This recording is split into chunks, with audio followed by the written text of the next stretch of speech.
Hello दोस्तों, आपका mission लस्तक में स्वागत है। तो आज हम लेकर आए हैं एनसीईआरटी गणित क्लास 10th की एक्सरसाइज 1.4 का क्वेश्चन नंबर 3।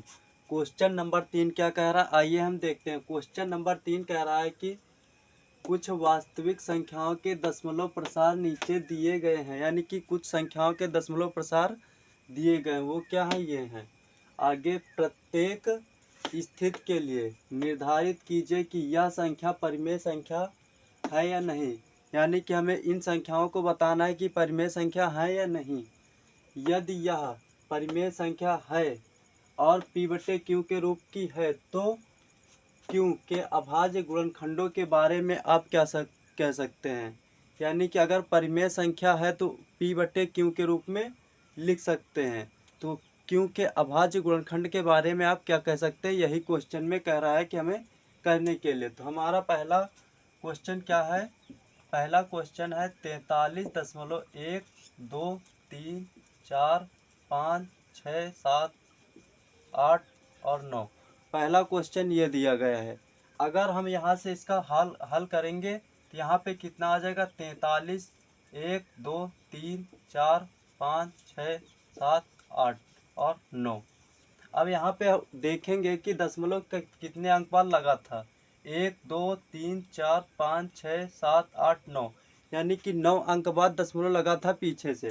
तो हम नीचे कितने जीरो लगा देंगे, 9। 1 2 3 4 5 6 7 8 9, ये हो गया। तो ये P/Q के रूप में हो गई, यानी कि यह संख्या क्या है, परिमेय संख्या है। तो यहाँ पे क्या लिखेंगे, अतः 43.1 2 3 4 5 6 7 8 9 एक परिमेय संख्या है। एक परिमेय संख्या है क्योंकि क्यों क्योंकि क्योंकि इससे क्योंकि क्योंकि इसे P/Q के रूप में लिख सकते हैं, लिख सकते हैं। जब P/Q के रूप में लिख सकते हैं, यानी कि P के बारे अभाज्य गुणनखंड के बारे में हमें बताना है। क्योंकि इसे P/Q के रूप में लिख सकते हैं, यानी कि Q के अभाज्य गुणनखंड में, इसलिए Q के अभाज्य गुणनखंड में 2 की पावर m या 5 की पावर n या फिर दोनों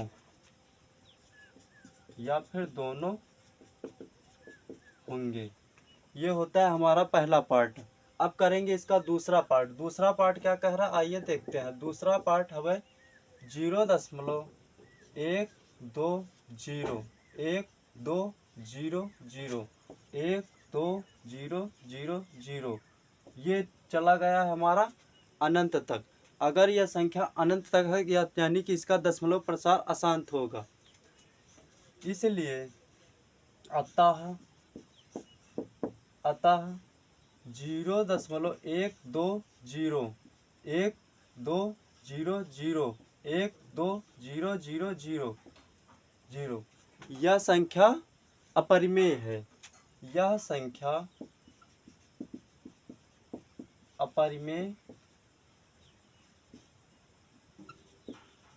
अपरिमेय है क्योंकि इसका दशमलव प्रसार अशांत है। क्योंकि इसका दशमलव प्रसार अशांत है। ये होता है हमारा दूसरा पार्ट कंप्लीट। अब हम करेंगे इसका तीसरा पार्ट। तीसरा पार्ट क्या कह रहा है, तीसरा पार्ट हमारा कह रहा है कि 43.1 2 3 4 5 6 7 8 और 9, इसके ऊपर क्या लगा है, बार। इस रेखा को क्या कहते हैं, बार कहते हैं। यानी कि यह संख्या परिमेय संख्या है या नहीं। तो यह संख्या क्या होगी, परिमेय संख्या होगी। तो यहाँ पे क्या लिखेंगे, अतः 43.123456789 ऊपर बार। अतः परिमेय संख्या होगी, परिमेय संख्या होगी। अगर परिमेय संख्या होगी तो यानी कि P बटे Q के रूप में लिख सकते हैं। अतः इसे P बटे इसलिए इसे P बटे Q के रूप में लिख सकते हैं। P बटे Q के रूप में लिख सकते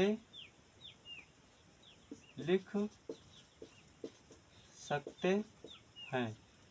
यानी कि इसके Q के अभाज्य गुणनखंड में 2 के पावर n और 5 के पावर m के रूप का होगा। इसके अलावा भी अभाज्य गुणनखंड कुछ निकलेंगे, इसलिए यह संख्या क्या होगी? परिमेय संख्या होगी। यानी कि इसलिए इसे P बटे Q के रूप में लिख सकते हैं। तो फिर क्या होगा? तो फिर Q के अभाज्य गुणनखंड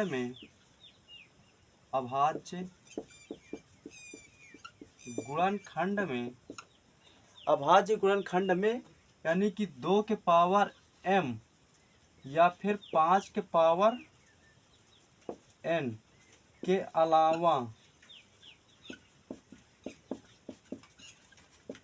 अन्य भी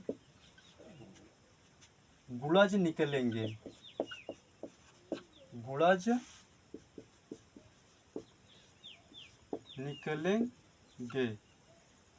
ये होता है हमारा तीसरा पार्ट कंप्लीट। तीसरा पार्ट में क्या कह रहा था? 43.123456789 इसके ऊपर क्या लगा था? बार लगा था। तो यहाँ पे क्या लिखा है? अतः 43.1234567 और 9 इसके ऊपर क्या लगा है? बार। परिमेय संख्या होगी, अतः यह परिमेय संख्या होगी, इसलिए इसे P बटे Q के रूप में लिख सकते हैं। यानी कि परिमेय संख्या है तो इसे P बटे Q के रूप में लिख सकते हैं। तो फिर Q के अभाज्य गुणनखंड में 2 के पावर n, 2 के पावर m या फिर 5 के पावर n के अलावा अन्य भी गुणज इसके निकलेंगे, इसलिए यह संख्या क्या है? एक परिमेय संख्या होती है। ये था हमारा क्वेश्चन नंबर 3 कंप्लीट। अगर आपको इसी तरह वीडियो पाने के लिए हमारे चैनल को लाइक, शेयर एंड सब्सक्राइब करना ना भूलें।